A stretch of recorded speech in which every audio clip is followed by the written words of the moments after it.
Hi. Do you have any books that you just love with your entire heart and you have absolutely nothing negative to say about them? Because I do. So I started reading Heartstopper last year and I fell in love with them completely. I was already a fan of graphic novels anyway, and also I really liked Alice Oseman, despite never reading any of her books. She was one of those authors that I just really appreciated and loved because she's just such a lovely person. And then I started reading Heartstopper and my whole world exploded because I just loved them so much. I have a video from last year at some point where I talked about the first two books in this series. You can watch it, I'll put the thing up in the corner. It's basically just me rambling for however long about how much I love these books and how adorable they are and how much I love Nick and Charlie. This month, I think maybe yesterday? I think it was yesterday, Heartstopper Volume 3 came out and oh my god, I'm so excited. Like, just look at how beautiful they look together. Like, they're just so pretty. Ugh, I just love them so much. I actually got this early because Waterstones started shelving it early. I usually don't like to buy books when they're shelved early, but I was just so excited about it, I just kind of grabbed it. I just love this series so much. So I need to try and actually compose myself in this video and talk about it sensibly, rather than I think in my last video, I just kind of rambled about them without much of a kind of pathway of where I was supposed to be going. So I'm gonna actually try and talk about them more sensibly in this video. Also, I feel like, as a side note, I'm getting ill again, which is great. I feel like I can hear it in my voice and my sinuses feel like they're gonna explode. So that's fun. So the first two books covered chapters 1 to 3, and this one covers chapter 4. So that means kind of how they're posted online. If you didn't know, Heartstopper is also posted online as like a serial comic. So these are kind of like bind-ups of those comics, and this one covers chapter 4. It kind of follows on from where the last one left off, but in this one, Charlie and Nick are going on a trip to Paris with their school, and they're kind of finding out that they're going to share a room and things like that, and they're kind of like, they know they can't be too coupley while they're away because they're sharing a room with two other people, and also Nick isn't out yet.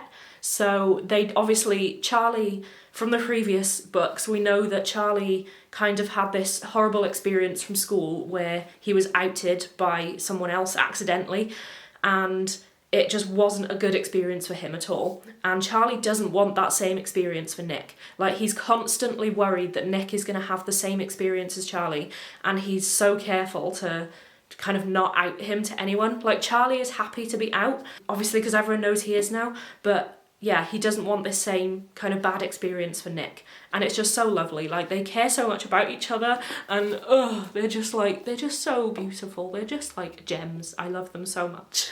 It starts with Charlie and Nick telling their parents that they have a boyfriend. So it's kind of like seeing their reactions.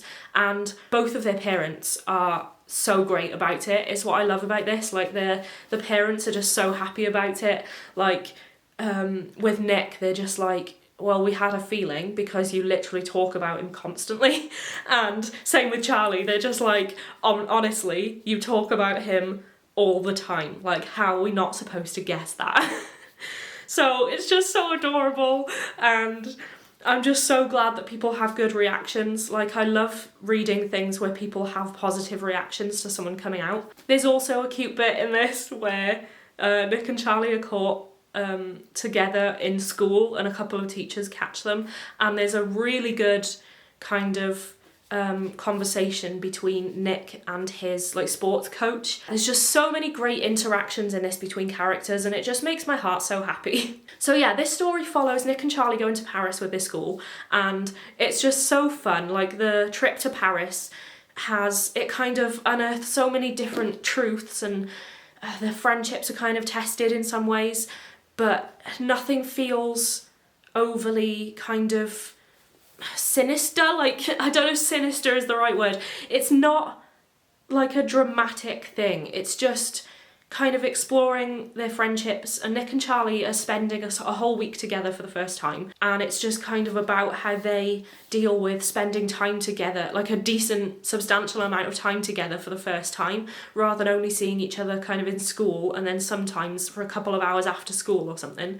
They're actually spending a decent amount of time with all of their time together, so it's kind of interesting to see kind of how, like, if their dynamics change, or kind of if other people start to notice that they could be a couple, because obviously if they're spending all of their time together, they're not going to act like strangers, so it's interesting to see how other people start to maybe realise that they could be a couple, and people have different reactions to that. I also love that the book explores other people's relationships as well, and I've mentioned it in my previous video about the first two, that one thing I love so much about this series is how many different identities are represented. So you've got like bi, gay, trans. I feel like anyone can see themselves represented in this, which is why I love it so much. Like, I feel like anyone who reads this, you'd be able to see yourself in at least one of the characters, and if you are like gay or bi or trans, then you kind of get your own story represented in this, which is just so lovely. And like I said, all of the stories are so positive. There's nothing negative about any of the reps in here. So like the trans rep is just so lovely and positive, and I just love it so much. This is why I find it so difficult to talk about, because I just love everything about them so much. Like, it's not often that I read a book, especially a graphic novel, because obviously graphic novels, they don't go as in-depth as regular kind of prose novels do. And with a lot of graphic novels, I kind of just think, oh yeah, that was fun. Like, it was just a fun thing and I like the artwork and whatever. But it doesn't tend to scratch the surface of how deep you can go with writing prose. But I don't know what it is about these books that just suck you in and they make you love them so much. Like, the characters are just so well written, which I think is such a great achievement, considering that all the books are just kind of pictures and dialogue.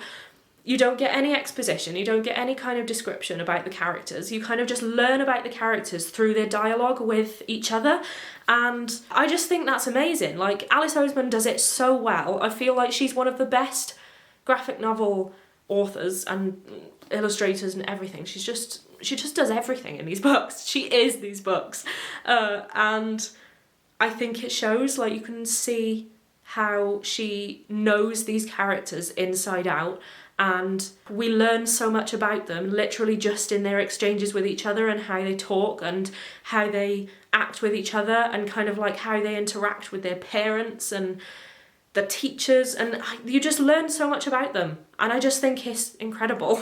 So, as I mentioned with Nick's sports coach, she has this really great conversation with him, because she's the one who she spots Nick and Charlie kissing in school, and she's just like, you can see they're really embarrassed, and it's so adorable, where they're just like, well, we knew it was going to happen eventually, it had to happen at some point.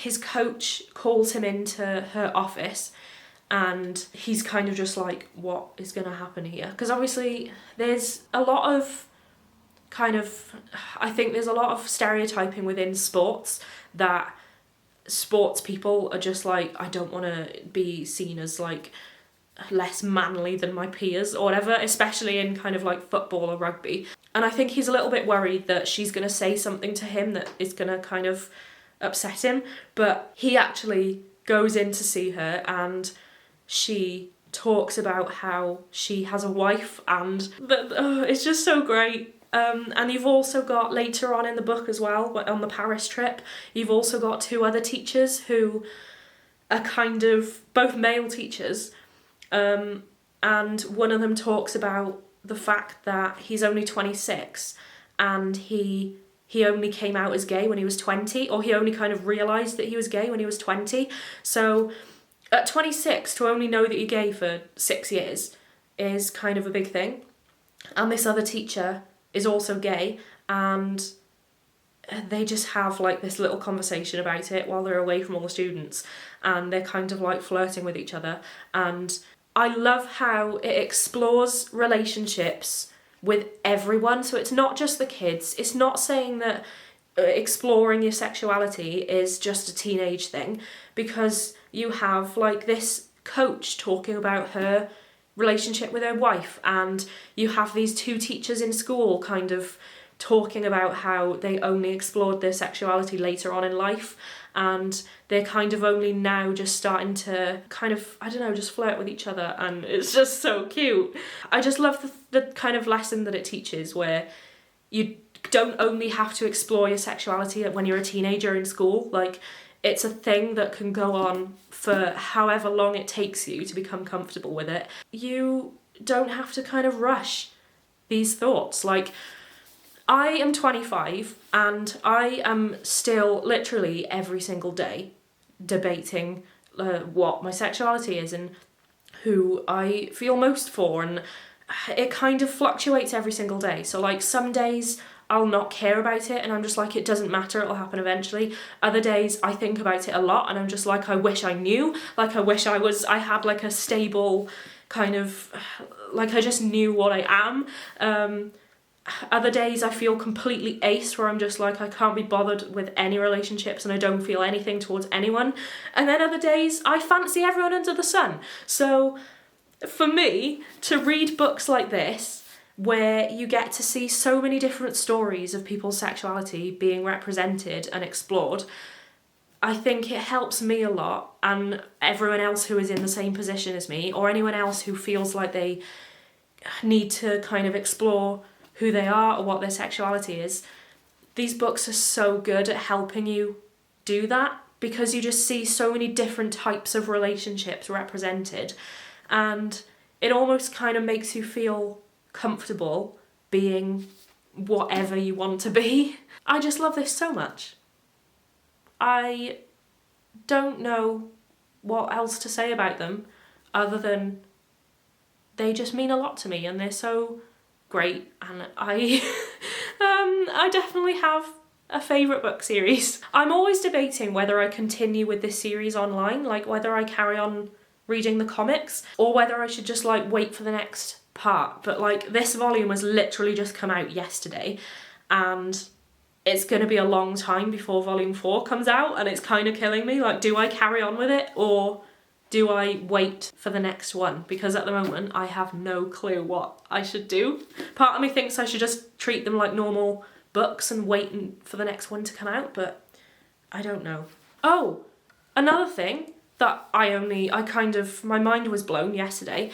A couple of days ago, I started listening to Radio Silence, also by Alice Oseman, as an audiobook, and there's a character in that called Alice Last, and spoilers, by the way, if you haven't read Radio Silence, maybe just cover your ears for a minute. I'll write spoilers on the screen and then you can skip until that's gone. Alid in Radio Silence is the creator of the podcast that the main character, Frances, has been obsessed with for 2 years. And she kind of has this big revelation that someone that she knows, kind of, through other people, created this podcast that she's done fan art for and everything. I looked at, there's character profiles in the back of this, and it's the same in all of the rest of the books as well. She kind of writes character profiles for some of the characters, and I noticed one of the character profiles is Alid Last when he's like 14. I think he's maybe 18 or 19 in Radio Silence. He's 14 in this, and he's one of Charlie's friends, and his character profile says, fun fact, wants to make a podcast. How? Oh, one thing I love is when books kind of share a universe. So if books aren't like a series, but they're still related, like they still share a universe and they share characters and whatever. And she does this so much. Like, Nick and Charlie are briefly in Solitaire, another one of her novels, and Tori, who is the main character in Solitaire, I haven't read it yet, I really need to read it, but Tori, who is the main character in Solitaire, is Charlie's sister in this. So then when I saw Alid Last appears in it as well and says that he wants to make a podcast, how cool is that? Like, if that doesn't kind of make you know that your dreams can come true. Like, he's 14 years old and he dreams of making a podcast, and then by the time he's like 18 or whatever, he's had this podcast that is like famous. That's amazing. My mind was blown when I was just casually looking through the character profiles, and then I saw Added Last and I was like, wait, why do I know the name Added Last? It's radio silence. So yeah, I definitely recommend you picking up these books. If you're thinking a lot about your sexuality, if you're kind of exploring it, if you don't know what you are, if you do know what you are even, and you just want to read a really cute story with loads of different LGBT representation in it, then pick this up. Like, it's amazing for anyone. I can guarantee that you will love it, especially if you're a graphic novel fan. It's just so well done. The art is just stunning, and Alice Oseman is so good at telling a story just through her art and through dialogue. And yeah, I just love these books so much. They're the kind of books that I will recommend to absolutely everyone under the sun. So yeah, if you haven't seen my other video where I talked about the first 2 volumes in the Heartstopper series, then go and watch that. The link will be above there, or it'll be in the description below. I just kind of rambled. I think this turned into more of a ramble than I expected it to as well, but when you love a book so much, it's so hard to kind of come up with coherent thoughts about it. I just want to ramble about it all day and talk about how much I love it, but I think this one's my favourite one of the series so far, just because so many of the characters are already established and we know who they are, and it kind of ventures more into like side character stories, and yeah, it's my favourite one of the series so far.